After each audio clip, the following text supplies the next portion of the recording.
Boa noite, pessoal. Esse vídeo aqui, a razão de ser dele é sobre com o encontro, né, que nós tivemos de estudos na última terça-feira, e gravando esse vídeo aqui para as pessoas que não puderam comparecer, deixando claro que é apenas uma explanação para que se entenda assim, o conteúdo dos slides, para não ficar uma coisa um pouco solta, né? Quem participou ali presencialmente pôde compreender melhor a razão de ser de todos esses slides. Então vamos lá. Começamos então. A estátua de La Salette, na França, chora no dia da Imaculada Concepção. O que isto nos quer dizer? Temos aqui as duas imagens, né? Na parte de baixo aqui a imagem ali no tempo bom, não está chovendo, não está nevando. Dá para ver que não há sulcos, né? Que possam escorrer lágrimas, né? As faces são lisas. Em cima vocês vão poder ver ali esse recorte do vídeo que eu vou mostrar a seguir, que existem lágrimas correndo ali no rosto então da estátua, né? As aparições marianas nós tratamos então na última aula. É importante falar que elas não fazem parte do depósito da fé da Igreja Católica, mas têm uma importância muito grande para os fiéis, para a Igreja em si, né? Devido ao conteúdo, né, das suas mensagens, né? No próximo slide, as aparições de La Salette são consideradas um elo com o restante das aparições marianas que aconteceram antes e depois dela. Qual que seria o elo, né? O elo é referente à apostasia. Todas as aparições falam da apostasia da Igreja Católica. Não trataremos aqui exatamente desse tema, né, da apostasia, mas é bom deixar registrado que no dia 7 de dezembro, um dia antes desse registro, houve a reabertura, né, da Catedral, né, de Notre Dame, em que houve uma crítica em relação a um aspecto modernista do rito, né, entre outras coisas mais. Eu vou colocar aqui, gente, o vídeo, o recorte do vídeo, para vocês verem a lágrima, né, caindo ali na face direita, né, e depois a gente continua a comentar o acontecimento. Vamos ver.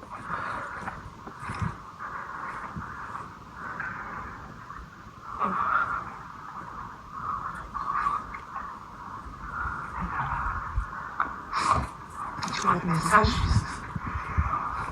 qui n'a rien à voir avec le message qui était modifié en plus. Ah oui? Bah oui. Tu as lu le message dans les passeurs, Marina.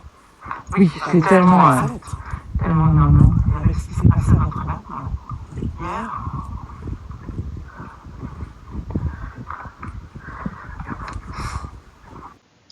Muito bem, gente. Então, essa filmagem foi enviada para um padre na França e dali ela está sendo vista em todo o mundo, né? Então, vamos ver aqui que a gente tem nessa imagem, a gente consegue ver, né, na face direita a lágrima caindo, né, as lágrimas caindo. A gente está vendo aqui nesse outro slide uma foto no fundo, né? Quando a gente fala da questão da apostasia da igreja, essa foto do fundo é justamente ali da abertura, né, da Catedral de Notre Dame, que foi incendiada em 2019. Como nós comentamos aqui, a questão da apostasia não é o que a gente vai tratar no momento, né? Mas o que acontece? Como a estrutura da Igreja Católica é muito grande, e a importância dela, né, para a humanidade, era natural que ela sofresse um aparelhamento daqueles que fazem oposição a Cristo, né? Então isso aí já foi inclusive até comentado por Jesus no próprio Novo Testamento, né? Temos então, a gente, a seguir a coisa que é mais importante aqui do nosso vídeo, que foi que no mesmo dia, né, no dia 8 de dezembro, aconteceu a queda de Damasco, né, que abre a possibilidade de construção do terceiro templo. Em Isaías 17:1, vemos: oráculo contra Damasco. Eis que Damasco deixará de ser cidade, será apenas um montão de ruínas. Ou seja, já havia uma profecia que foi se cumprida, né, que foi a queda de Damasco, né? A Síria foi uma cidade que caiu de uma forma espetacular, uma forma impensada, né, sem resistência. E então nós temos aí dentro do jogo geopolítico, né, o fundo espiritual religioso das questões geopolíticas, que tem uma razão de ser, né? Então a razão de ser dessas questões e de muitas guerras tem um fundo religioso, sim, sem dúvida. As dificuldades para a construção do terceiro templo, né, são bastante sérias, né? A primeira delas é que o Domo da Rocha foi construído ali, né, justamente ali em Jerusalém, que ele está localizado onde Abraão se preparou para sacrificar seu filho Isaque em um ato de fé. Em Gênesis 22:12, vemos: acrescentou Deus: toma teu filho, teu único filho, Isaque, a quem amas, e vai-te à terra de Moriá, onde é o Monte Moriá.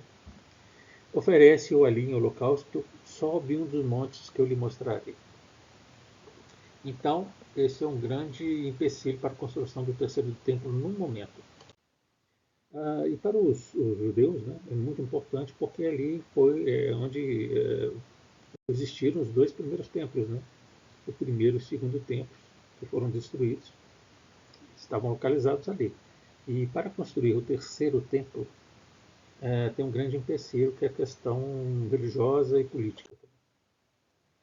Eu não vou falar aqui da questão do primeiro e segundo templo, eu vou deixar nos slides, né, para vocês depois verem a questão, né, saber um pouco da questão da história da construção e destruição dos mesmos.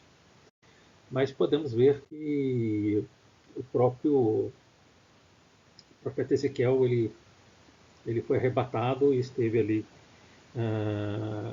presenciando no templo, né, idolatrias e cultos a entidades demoníacas, né. Isso na questão do primeiro templo, que pode também ter sido ali um castigo divino, né, para que ele fosse destruído. O Cristo fez previsões também sobre o templo, né.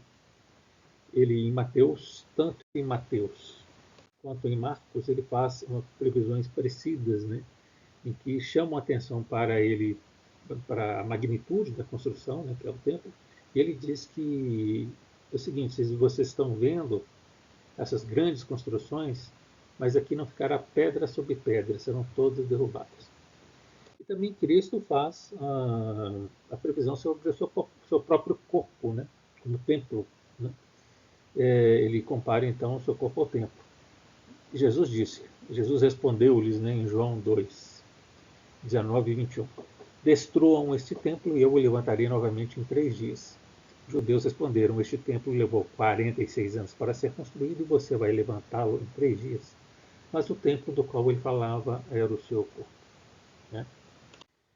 E a gente vê aqui porque os judeus não consideram Jesus como o Messias, né?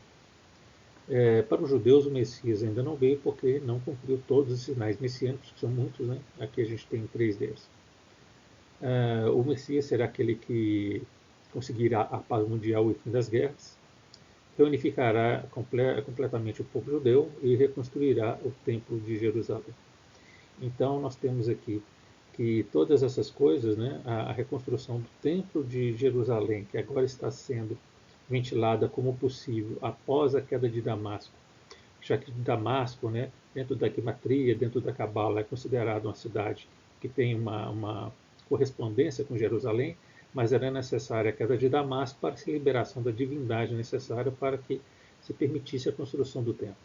Então a profecia foi cumprida, né? Damasco agora caiu, né? A Síria também é um país completamente vulnerável e destruído, né, politicamente, e talvez através de acordos, né, políticos se torne possível, né? Então a construção do terceiro templo, que será feito pelo Messias, o judaico, né, o Messias concebido, né, no qual a mística judaica acredita que virá, né? Só que nós vamos deixar em aberto, né, como poderia ser a atuação desse Messias, né? Mas esse Messias não é Cristo, né? Não é Jesus que foi negado. Ele seria um outro Messias, né? Trazendo ali uma outra mensagem, uma outra ação. Enfim, pessoal, Essas são as considerações que eu queria fazer a respeito desse vídeo. Não vou me alongar nem falar mais a respeito, né? Mas é simplesmente para vocês entenderem um pouco do que foi debatido, né, nesse dia, presencialmente. E que, se alguém tiver alguma dúvida, pode me procurar que nós conversaremos a respeito. Tá? Um grande abraço e até a próxima.